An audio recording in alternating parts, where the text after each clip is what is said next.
All right, folks, good evening and welcome to another date on the Journalist Hangout Show. It's a Friday, can you see? The second in the new year. Happy New Year and happy survival to all of you. Yeah, on the program this evening, let's tell you that Governor Zulum would speak about Boko Haram, or speak on, I should say, on Boko Haram insurgency.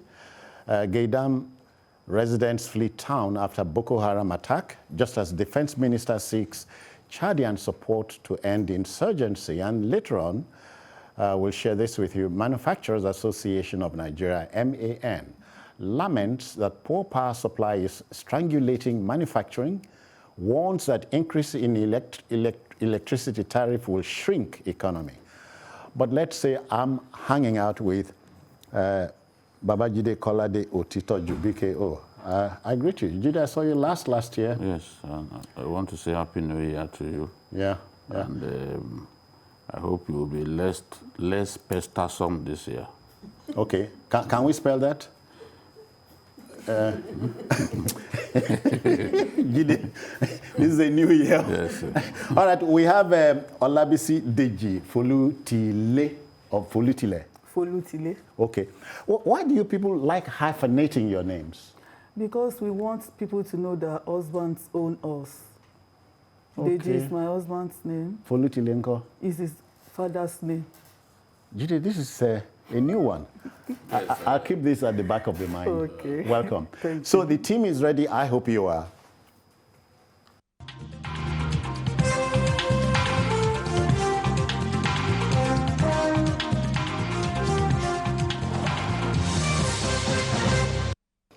Now, straight to business. You know, the Boko Haram insurgency began like a child's plaything in 2002, and today, many years after, we are dealing with a Frankenstein. So banditry, cattle rustling, and kidnapping have all assumed alarming lives of their own, and the whole country, nay, northern parts, are yoking under insurgency's crippling effects. Defense Minister, retired Major General Bashir Magashi, has ordered Nigerian troops to go the full throttle against criminal elements threatening the peace of the country. And Chadian ambassador to Nigeria, Abubakar Saleh, came calling, and the minister broached the possibility of both countries going up against the enemy. But first, let's share with you an exclusive interview with the governor of Borno State, Professor Babagana Zulum, on Boko Haram insurgency. Please sit back and watch. Security is number one agenda in my administration, because the cardinal objective of any government is to protect the lives and properties of its citizens. We came here and we have witnessed a lot of problems. But let me also, people have to understand what we are saying. Nobody is saying that we are not appreciating what the federal government did, particularly in Borno State. While other states in northwestern states have just seen the insurgency. In our own case, the insurgency was worst between the year 2011 to 2015. Honestly speaking, since General Buhari came in, President came in, we were able to achieve a reasonable degree of stability. But the major problem is that, are we committed to ending the insurgency? No. There's a lot of sabotage in the system. There has been sabotage. Does the Nigerian military have the required equipment to fight the war? That is the one question. The another question is that the officers and soldiers that are on ground, are they receiving the desired motivation for them to take the war into the enclaves of the insurgents? Are they well kitted? Do we have minesweepers? Are you getting what I'm saying? Do we have enough MRAPs, mine resistance? You are getting what armored personnel carriers? Do we have adequate technology on ground to fight the insurgents? Right now, nowadays, technology in the 21st century, technology is very important. You can see a soldier risking his life using a metal spatula, taking a metal spatula with his own hand to detect IEDs. Some of them have sacrificed their life. So honestly speaking, they're not well equipped. And what we are trying to say is that we want the federal government and the Mr. President to understand, to tell him the right thing, that they should do something before these issues will be out of hand, rather than playing politics with war. It's not good. I made several statements that we appreciate it. But we are now in our 11th year, the insurgency. There's a lot of sabotage in the system. There's serious corruption in the system. You are getting what I'm saying? Many people, it's a war economy. Many people are benefiting from this war. And then you get what I'm saying? There is favoritism in the system also. And what I'm saying is not only related to the military. It's all encompassing. All the security personnel. It's not only army, including the civilians. Then the commitment. Do they have, even the Nigerian army, do they have the commitment? You saw me last time shouting along the Damboa Road. It's getting to about 1 year. When I shout along the Auno Road, some people told me, oh, Professor Zulum, calm down. It's not good for you to have confrontation. The military will be demoralized. But sometime I shall be provoked. A distance of only 20 kilometers. Between these 20 kilometers, we have a brigade commander and his battalion. We have a CO and his brigade commander and his team. We have a CO and his battalion. Yet, more than 500 people were killed and kidnapped this year alone within these 20 kilometers road.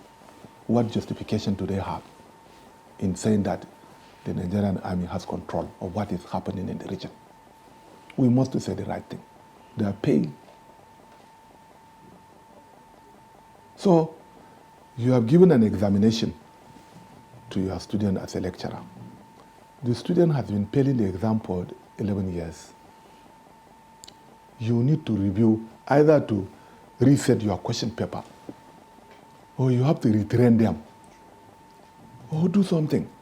What we are asking for is for the federal government to sit down and holistically review the operation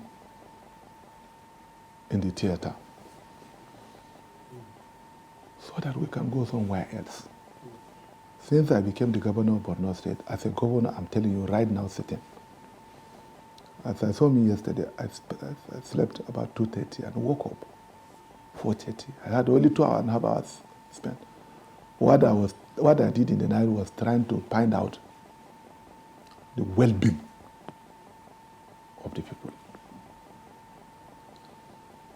Trying to make telephone calls, have some of my computers with me, trying to view some of the places to know whether our people are safe or not. Then one thing is that, how can we end the insurgency? They used to bring attack, we kill them. Yes, military do used to succeed. Recently, I'm aware.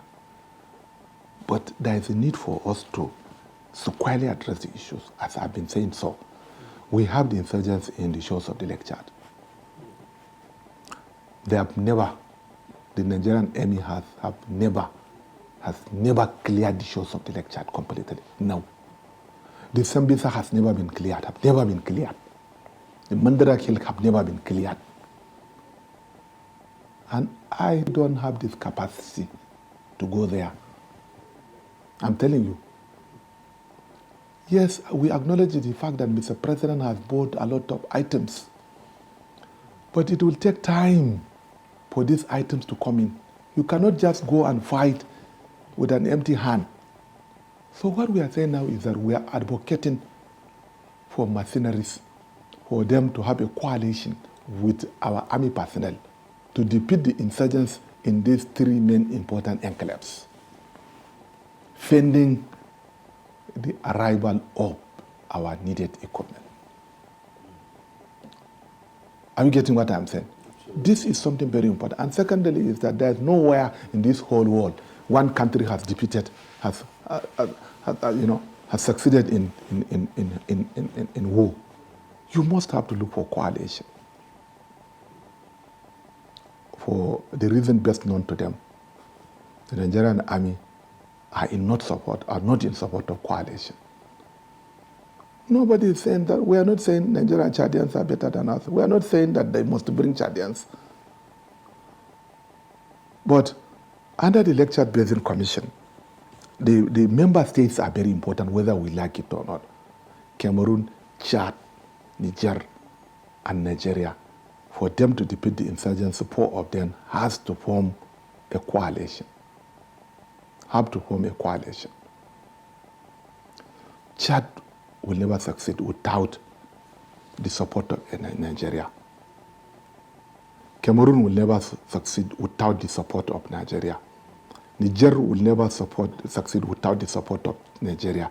Likewise, Nigerian army will never succeed in defeating the insurgencies without having good collaboration, good rapport with these three countries. It's a symbiotic relationship. Thank you. Okay, then, that's a totally exasperated Governor Zulum of Borno State. Jide, two phrases I got from him. Number one, playing politics with the war. Yes. Two, sabotage in the system. Tara, tara, tara. Yeah, it's, I'm sorry. he said all of that, and he also talked about the need for greater motivation of our troops. He talked about equipment. He's not convinced that we have enough equipment to win the war.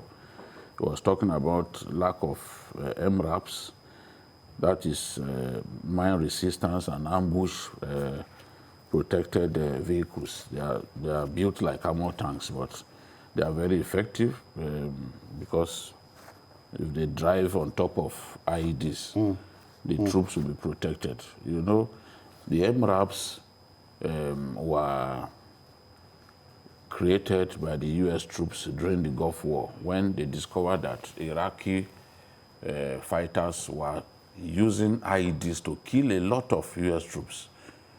They lost so many of their troops, not in open combat, but through the IEDs. So they had to go and make what you call the mine resistance and ambush protected vehicles. Okay. So with it, you can drive on top of like a minesweeper. IEDs. Like a minesweeper. No, it's not a minesweeper. The minesweeper is different.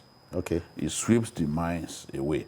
But the MRAP, you can drive on top of a place where they had planted mines or explosive devices, and the vehicle will not be destroyed to the point that you now lose your troops.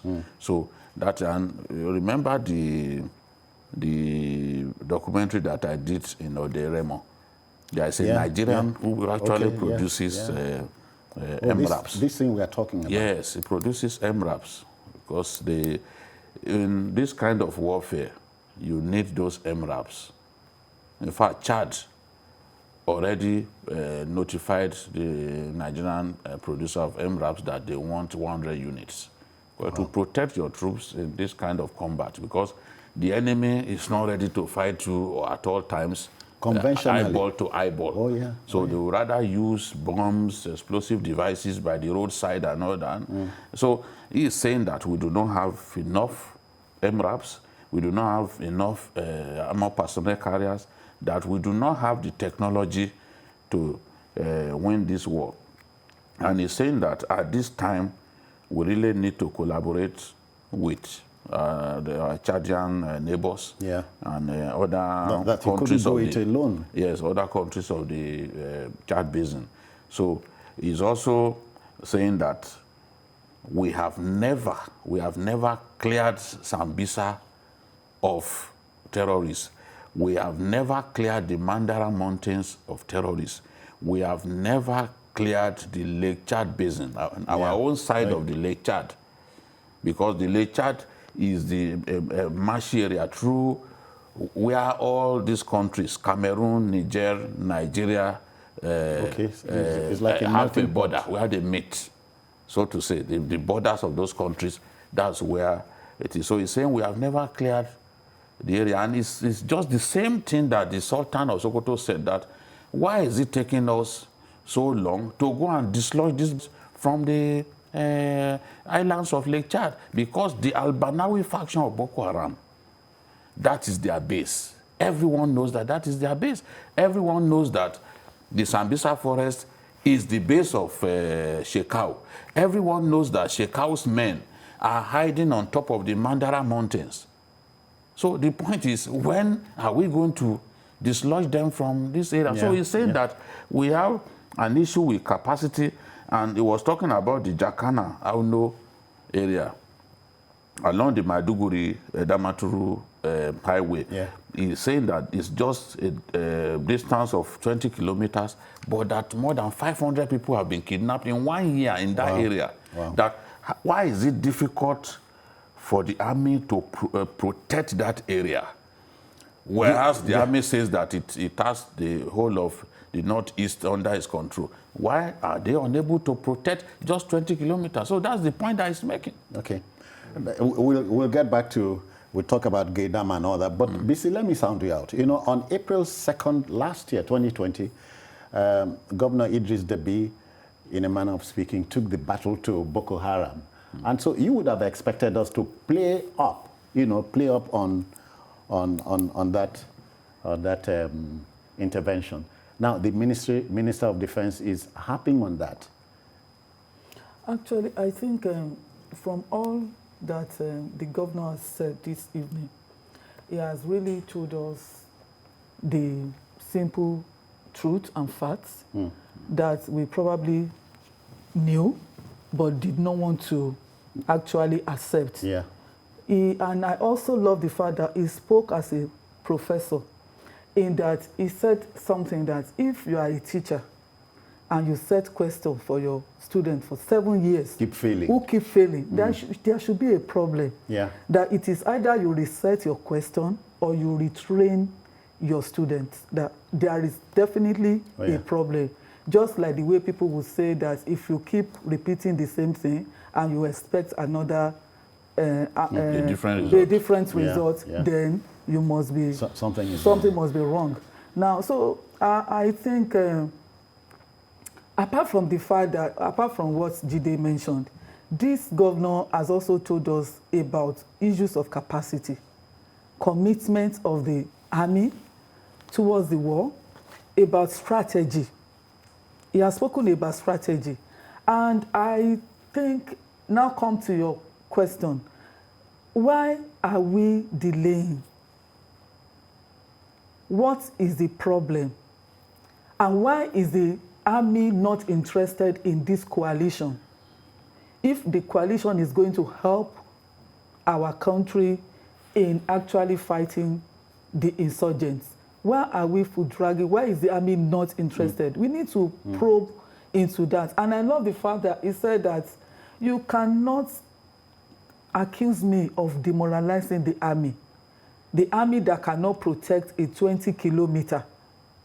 And I spoke, some people told me that I was trying to demoralize them. Then what do you, so what else? What else? How else can I try? Can I actually assess? It is said, after a man has done his best, there's nothing else to do. Exactly. So what do I do now? What do I do now? So then, what do we do? Why are we still here? But you see, I talked about April 2nd last year in the thick of the pandemic and the lockdown.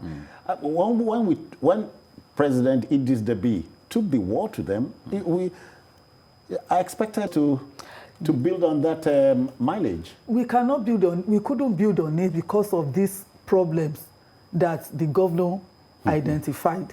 Because it's like you are expecting something from nothing. These are the foundational problems. And except we handle the foundational problems, we cannot even do what other countries are doing. Remember, even this recently, someone that was kidnapped, an American that was kidnapped, is it in the Niger Republic, found... They brought him to Nigeria. They brought him to Nigeria. That tells you something, that Nigeria is probably a safe haven for these operators.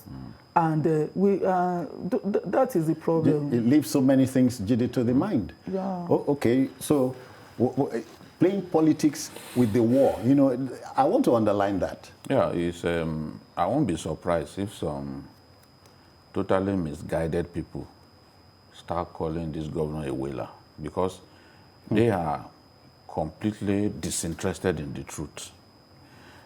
These are political contractors. All that they're after is just lies, lies, lies, and more lies. And money, yes, perhaps, so they can and more money. So they can line their pockets, being people without conscience.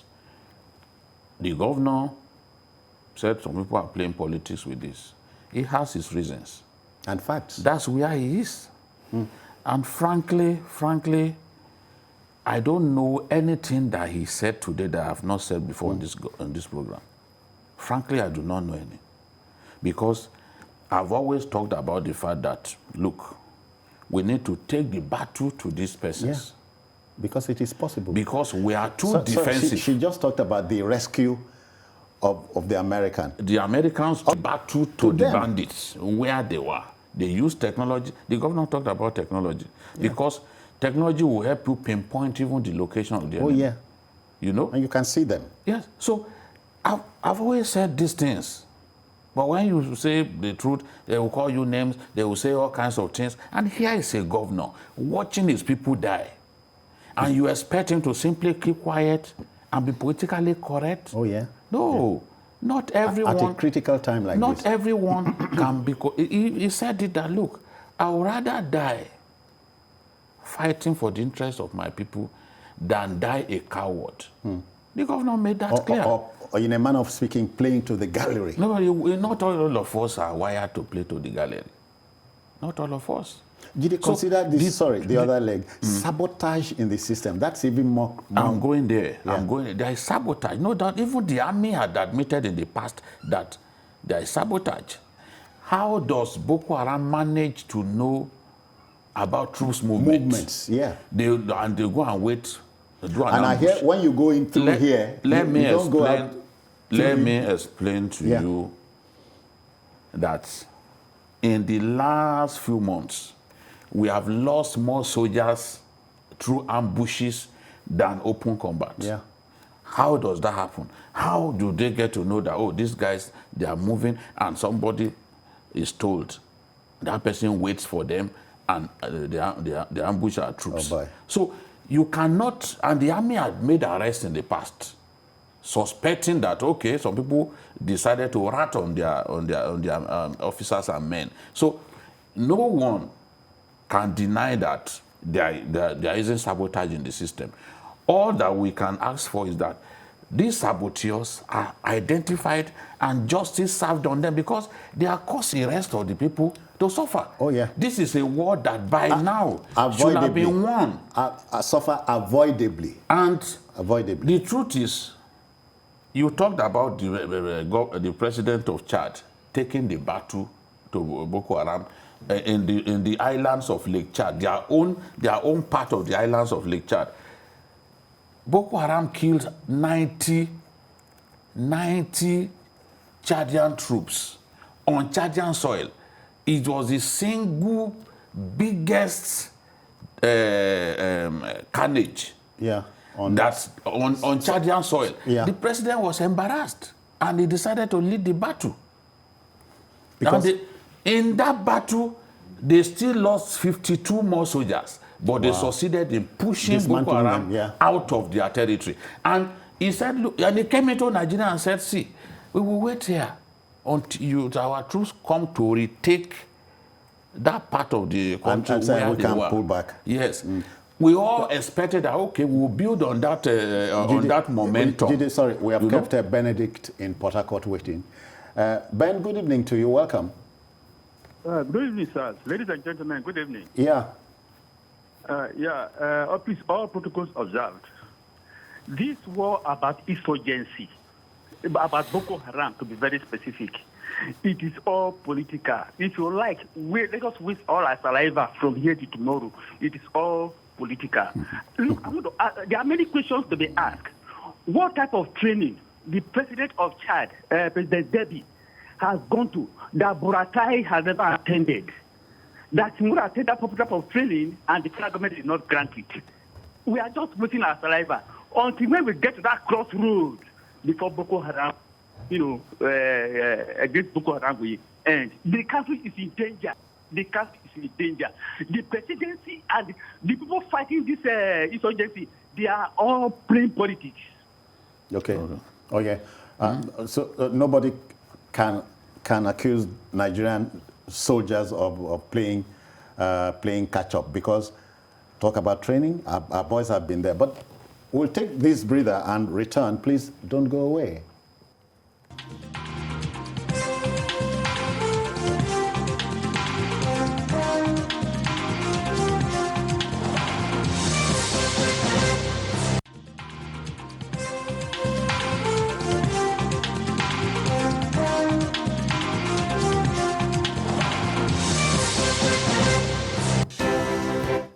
All right, folks, let's keep it going. We're talking about the need for a new offensive against Boko Haram.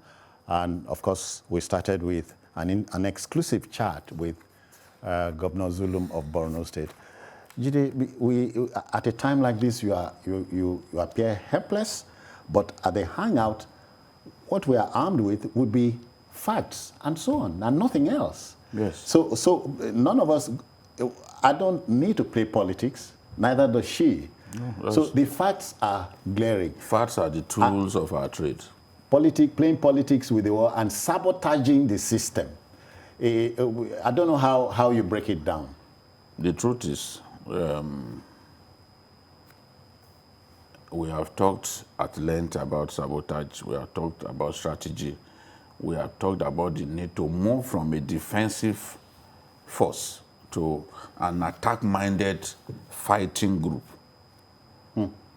Since 2018, I've been talking about the fact that we are defensive. And I remember the Chief of Army Staff, at the Chief of Army Staff conference, he expressed the desire to turn the army into an offensive force, that we will no longer be defensive.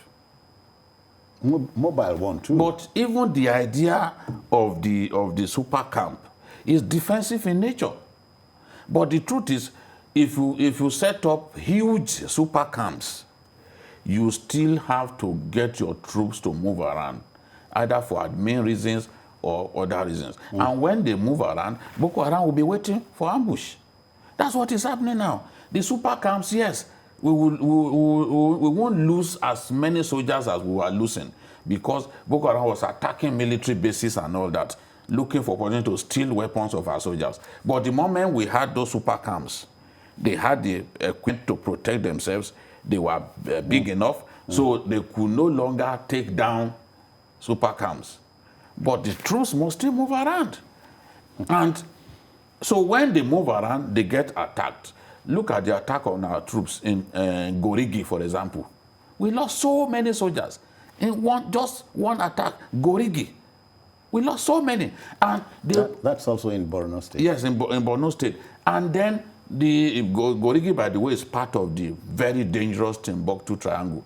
And then when you remember the Damboa highway that we're always talking about, Damboa, when they've killed many of our soldiers through ambushes in that Damboa area. So there's a need for a change of strategy. There's a need for a more offensive approach. We know where these guys are. Let's take the battle to them, exterminate them. We can't, we spend too much time trying to destroy these guys. Yeah, BC, when we talk like this, you are begging the question. So who gains by the war going this way? Who gains? The saboteurs, I guess, those sabotaging the system. And I also look at it from this angle that we say we don't have equipment, we don't have this, we don't have that. But we've been budgeting money for the fight of insurgency since how many years? Where is this? Where has the money been going to? Who has actually done any form of, you know, is it auditing, you know, to find out what is used for what? Because we cannot keep on talking about no equipment, no this, no that. Then the saboteurs, are they in the system? Why can't we fish them out? Because it's obviously clear that while some people are very much interested in getting this, in fighting this war, it appears there are some people who are also probably very powerful that are not interested in us getting And Governor Zulum must be speaking from a position of he has the information. Exactly, yes. We are not privy to. Exactly. He's a governor. He must be speaking from a position of knowledge. Yeah. Let's put it that way. Yeah. So I also want to believe that we should also work at getting the saboteurs in the system. Oh yeah, because it's not difficult. Exactly. It's not difficult. It shouldn't be a difficult thing. If it is something that we are interested in getting at, we need to work at that. Yeah. Geidam, please, is it beating a dead horse or sounding like a broken horse, a broken record, by going back to the debate, change service chiefs? If you change them and you have the saboteurs in the system and you have those who are playing politics, will we achieve anything? I think we can go back there. See, I think we have talked about changing service chiefs enough, in my view. We have a president who has made his intention clear. He's not prepared to change service chiefs. And I personally, I don't want to talk about service chiefs anymore. Sorry, let me break it down. I'm saying, if I'm heading somewhere, okay, just don't worry. Okay. I'm heading somewhere. All that will please you and I is for this war to be won. No Whoever less. you bring. Oh yeah. Exactly. So if you want to stick to service chiefs, fine. But let's see the result. Let's see victory. If you think, okay, by removing them, you get victory, so good. Be it. We just want to see results. And when these things happen, look at what happened in Geidam on Wednesday night. Yeah. I can't count how many times Geidam has been attacked, because Geidam lies close to the border with Niger Republic. And you know Niger, I'm sorry to say, Niger is more or less like a failed state, because in two opposite directions, they are facing some form of armed conflict. The spillover from Mali. Okay, up there. Yes, the spillover, the crisis in Mali. Gunmen are running riot in Niger Republic. And then in the Chad Basin area, Boko Haram is also attacking the people there. So Boko Haram has found a way to hide inside the Niger Republic and come in to Geidam and other areas, Geidam, Babangida, all of these areas, to be killing our people. And you saw what they did on Wednesday night. From 1 p.m., they had been located. They parked their vehicles outside of the town, walked into the town on foot, waiting for the opportune moment to strike. And they struck. We could not stop them. How many times are they going to be getting the opportunity to come into Geidam and just be killing our people? So that is the point. If we know where they are, we must intensify our attacks on their locations. That is what we are asking for. We should not wait for them to strike. Because we have the means to know where they are. No, we know where they are. Yeah, so we know where they are. When the governor said the army can't be claiming that it is in control of the entire area, he's saying directly that, look, there are places where those guys occupy. Yeah. And some of us, we've talked about, there was a day when I was reeling out 10 different locations that Boko Haram has occupied in our country. You know? So this is the thing. Let's go and chase them away from those places where they are. Because we know where they are. Because we can. We can. If the zeal is there, if the willpower is there, we can. BC, we cannot but talk about the Multinational Joint Task Force, MNJTF, comprising military from Benin, Niger, Chad, and Cameroon. Yeah. So, and now the Chadian ambassador came calling, and himself and our own defense minister met. We can trigger something, but then let's take a call from Yakub. Is calling us from Lagos. Yakub, good evening to you. Good evening, sir. Yeah, go on, Yakub. Babajide, good evening, and the other in the studio. BC is here. BC, yes, good evening, ma'am. Yeah. Babajide, I follow 3 programs in the country. One is Your View, second one is This Morning, and then the last one is Journalist Hangout.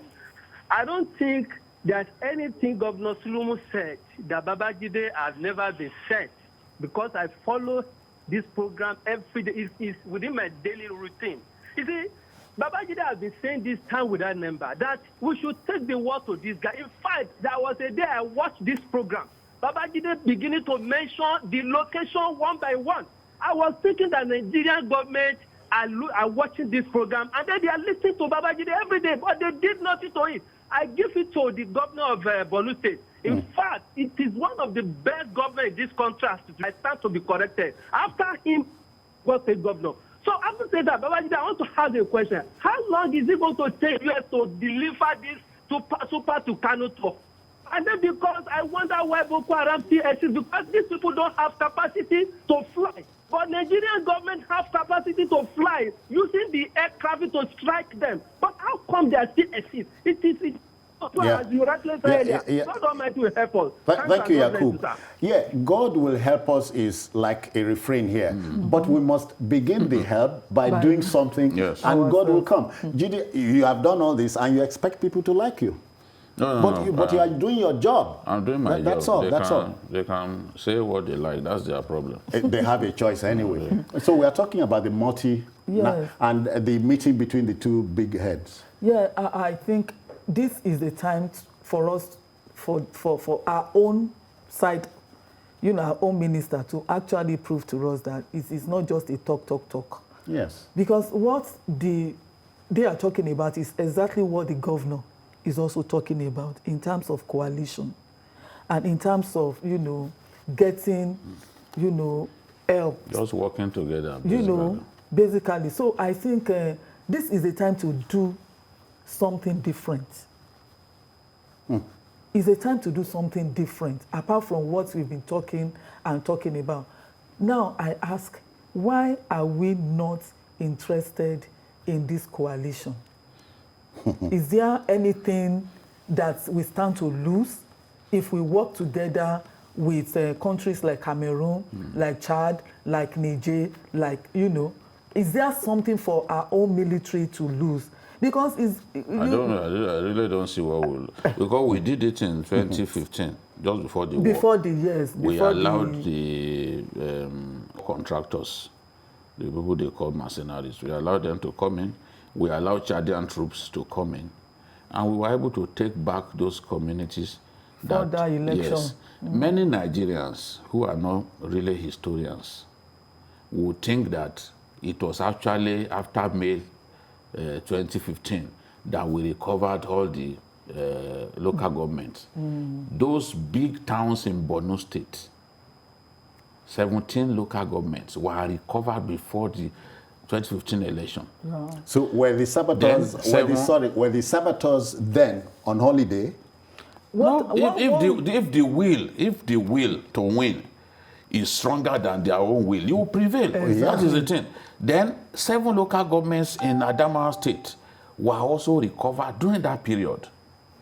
And then 2 local governments in Yobe, because Boko Haram controlled 2 local governments in Yobe at that time. This thing is not... it's not rocket science. It's not fiction. Just Google it. Nigerian soldiers reclaim Goza. You will see the date that they reclaimed Goza, and Boko Haram never went back to Goza. Nigerian troops reclaimed Damboa. You will see the date, and they never took back Damboa from us. That was the point when Colonel Abu Ali, the tank commander, became a hero. That was the time when General Adeosun, Lamidi Adeosun, was the hero. He did an excellent job at that time. But somehow there is this feeling that, oh, it was after May 29. That's inconsistent with what history says. Oh, yeah. You see, so this is the thing. The zeal that we had at that time, we can replicate it. And that's what the governor is saying. He said, let's have those mercenaries, because he's desperate for results. He says have the coalition. What he meant, there's an MMJTF. You understand? It's supposed to be a coalition as well. But what he has in mind is for foreign troops to come onto our soil and help us the way it happened in 2015. That's what he's saying. But what is wrong in that? Why can't we do that?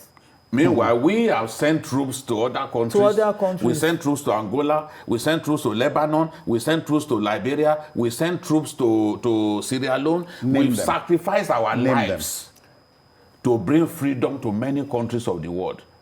We are now trying to stop other people from coming to sacrifice their lives to ensure peace in our country. I just don't get it. What do you lose? The curiosity for me is this. Could it be that if those people come in, that is going to expose something that we've been hiding? No, it's just ego. That's our, is it just a question of ego? You talk about ego here. Let me tell you. Who's ego? Let me tell you something. And go back and verify what I'm saying. Before the president was inaugurated, he talked about the fact that foreign troops have to come into our country to help liberate some local governments. And he used the phrase, "How are the mighty falling?" So you can see why he is reluctant to let that happen during his own time. But we are losing people, we are losing lives. But if you said that back then, because he didn't know the extent of the problem. He probably thought this was a conventional warfare. Conventional warfare, we will crush Boko Haram in just a few days. But an asymmetric warfare is difficult to win. That is what the former administration faced. That is what the president has faced about going to 6 years now. So if he thought it was not going to be that difficult then, at least he can see now that, look, this is more difficult, and whatever measures he has to take, he should go ahead and take those measures. He should forget what he said in the past. All right. You know? BC, quickly, in 30 seconds, if you can bury this. Well, I think we should just forget the ego part of the... I quite understand the analysis that Babajide has made, and I can imagine how the president will feel right now. But then we need to also think of the lives of Nigerians, the lives of our troops that are being lost on a daily basis, and just forget about it and face the problem and do whatever can be done to solve it. Okay. I humbly put it this way. If you are interested in blood money, don't forget you have money here and blood here. The two don't mix. Okay, then, let's go to our next story. One basic hard fact is that any economy that's generator-driven makes such an economy an arrested one. The Manufacturers Association of Nigeria, MAN, has underscored this basic economic fact. It says pointedly that our economy cannot grow if industries rely on electricity generators for power supply. Now, Chairman River State branch of MAN, Senator Adawari Pepple, notes that the Nigerian economy, to compete with developed ones, government must begin to address the problem of irregular power supply. He delivers the clincher by insisting that all the talk by discourse to increase tariff at this time is, in a manner of speaking, cutting the nose to spite the face. This is the man talking to anybody here? Well, he's talking to all of us.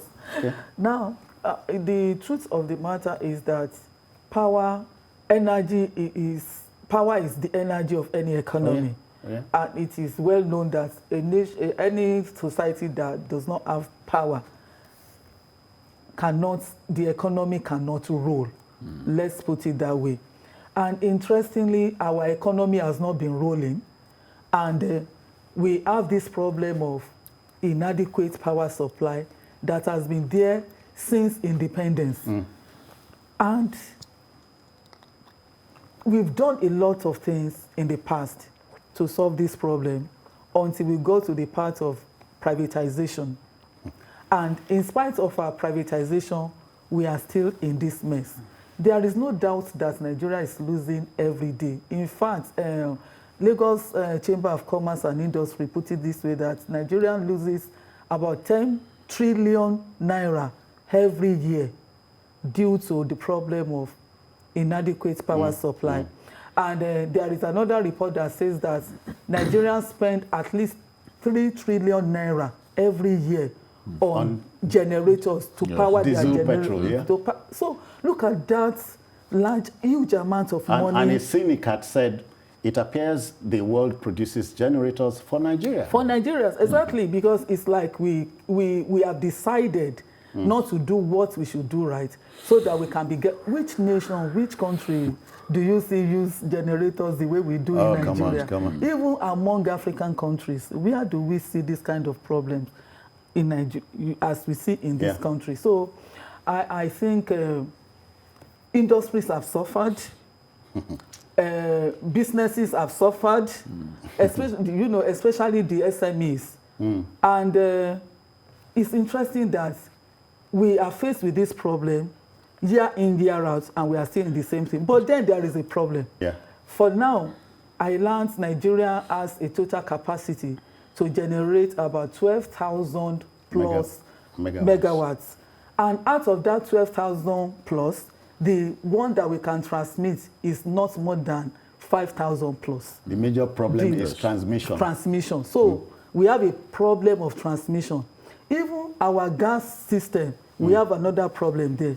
We have, I learned that we just do about 21% of our gas is used to power our, to do power. Now, where do we get to from there? So there are a lot of issues that we really need to look at, even though we are talking about tariff increase, but we need to go back to the foundation of this problem. Cure the source, don't cure the effect. Exactly. When she said we have suffered a lot, she is constraining me to remind the viewer that when Aswani got shot, because of power wahala, then I got told that there are over 400 Aswanis around this country who have shut down because there's no electricity. So you're looking at 400... Electricity and smuggling, rampant smuggling. And whereas we were earning foreign exchange from all this. Would you say the politics of power supply in this country is deliberate? Well, I don't think it's simply politics. Okay. Break it down for me. Lack of solvency is also an issue. To defeat the problem of power supply in our country, we need consistent investment of, on the average, $10 billion every year for like 10 straight years in that sector. And where is the money going to come from? Even a consortium of Nigerian banks provide that kind of money. We are talking about the Transmission Company of Nigeria announced that they reached a new threshold of 5,552 megawatts. That's the new threshold of power that they wheeled just some days back, 5,552.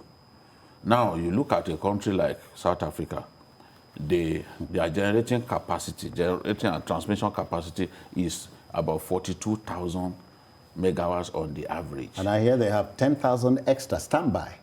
And then they export power as well to some of their neighbors. And you look at a country like Egypt with 24,000 megawatts capacity. In Egypt, 99% of the people have access to electricity. check out our own problem. We've had this problem for years, and we have refused to solve the problem. Because, look, you need to read what the generating company said towards the end of December. You'll be depressed, you'll be demoralized, because they are saying that this problem will remain. So, and I've always said, see, the fact that you have electricity in your house, you are happy, you are getting 23 hours of electricity, that's not to say that electricity has improved. The way to find out is through the generating capacity and the transmission capacity. Yeah. You know? Yeah. Because we can generate a lot more than we can transmit. Yeah. We need to continue to invest in those transmission lines and other equipment that will lift our transmission capacity, because a lot of them are old. I credit this government for freshening up the transmission lines, because for a long time there was no investment in that subsector. Well, they've done well, but this has to be sustained before we can get to a level that we can say, yes, we can transmit 10,000 megawatts. It will take a long while before we even get there. Sometimes you cannot but talk like a pregnant woman whose pregnancy won't come down after 9 months. What do I mean? $16 billion was supposed to have been invested. If we did that, we wouldn't be in this trouble. So it is man-made. We didn't invest 16 million in the power sector. Can we talk about the 16 billion? Didn't, you see, during the Obasanjo years? No, they didn't invest 16 billion. They didn't. This, when Yaradua was asked that question, he said was supposed to have been invested. It was only Vanguard newspaper that correctly reported what he said. Others said wasted. Others said, you know, at the end of the day, it was discovered that they actually didn't spend more than $4,000. $4 billion. Yes. To achieve what?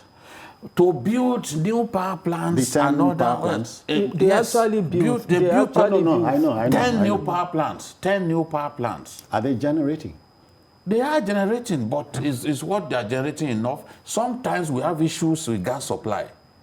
And when you don't have enough gas supply, then you can even have system collapse. Because system collapse is rampant in our country. Sometimes, because power plants are located far away from a source of gas. So it's a problem. Sometimes these stupid boys will go and break the pipelines. They will think that you can't pipe the gas. It's foolish of people to go and break. It is not a petrol pipeline that, okay, you can break it and then begin to scoop fuel. You break the gas pipeline, you stop gas supply from getting to the end user. You know, and you merely wasted your time because you can't pipe what you have broken. So this is the thing. BC, you can't fault what the Manufacturers Association of Nigeria is saying. No. So going back to the drawing board, we are talking about 11 discos now. Is it also talking like a pregnant woman? If I say the discos was supposed to have solved the problem, but today we're talking about meters that are not there and so on and so on. How long more must we wait? Well, the discos too will tell you that they don't have enough money to also give Nigerians what Nigerians are asking for. They will tell you that for us to have what we want, that even it's not cost-reflective tariff. It's not exactly that. What they are charging now is not even cost-reflective. And you now ask yourself, of course, they also know that they are in business, and you give before you can get. But at the same time, they also talk about our own type of privatization in the power sector. I think there is it's not a true privatization. Okay. There's a need to have a second look at it. So, well, because we don't have supply of power anymore because time is out. Supply of time is not. Okay. We have zero megawatts of time. We have 0 megawatts of time. But let's thank Olabisi Deji Folutile. Thank you very kindly for coming. Thank you. Happy New Year one more time. Thank you. Jide, so that's it for another show. Well, we'll be here on Sunday, right? Yeah. So join us bright and early. But then That's just about it on the program this evening. We are also on YouTube at youtube.com/TVC News Nigeria. I'm Citizen Jones Hussein. Bye-bye now. Take care.